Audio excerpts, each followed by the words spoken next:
สบายดีพี่น้องทุกคนวันนี้จะมาแจ้งงานรายวันอีกแล้วเด้อออนมีงานเขามาทั้งหางานเลยสำหรับใครที่อยากได้งานที่อยู่ในกรุงเทพหรือกำลังอยู่ทางลาวอยากขามาเหตุงานอยู่ในไทยก็สามารถเข้ามากรอกใบสมัครกันไว้ได้เนาะสมัครให้ฟรีบ่ได้เสียค่าสมัครมีที่พักให้ระวังรอหางานเด้องานที่1จะเป็นงานครูผู้หญิงเนาะต้องการ1ครูเงินเดือนจะเริ่มต้นอยู่ที่12,000 ถึง 13,000มองเหตุงานนี่แมนอยู่ลาดกระบังมีนายจ้าง2คนมีหมา2ตัวเนาะขอคนที่หักหมาเพราะว่าต้องไปดูแลหมา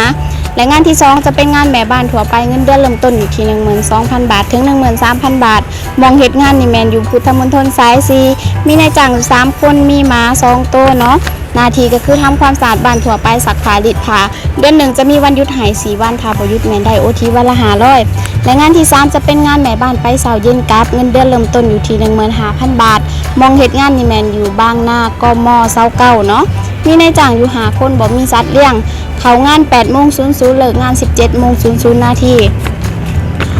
เดือน1จะมีวันหยุดให้4วันถ้าบ่หยุดจะได้โอทีวันละ500เนาะขอคนที่เฮ็ดอาหารไทยได้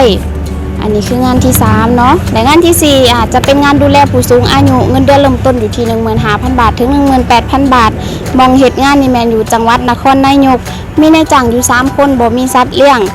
ขอคนที่เดินทางไปต่างจังหวัดได้หรือว่าไปอยู่นครนายกกับนายจ้างได้เฮ็ดหน้าที่ดูแลผู้สูงอายุ92ปีนอนติดเตียงซอยเหลือเจ้าของบ่ได้เนาะขอคนที่เคยดูแลผู้สูงอายุแบบว่าติดเตียงเนาะในงานสุดท้ายนี่จะเป็นงานผูกผัวเมียเป็นสร้าง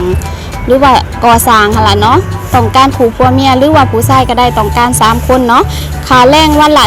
480ถึง500 บาทเนาะวันเหตุงานนี่แมนอยู่บางบัวทองขอคนที่เคยมีประสบการณ์เหตุงานก่อสร้างมาก่อนด้วยทุกคนในหางานนี่ใครต้องการงานใดก็อย่าลืมเข้ามากรอกใบสมัครกันไว้ได้หรือใครที่เคยเข้ามากรอกใบสมัครงานแล้วก็แจ้งรหัสเจ้าของเข้ามาได้เลยหรือ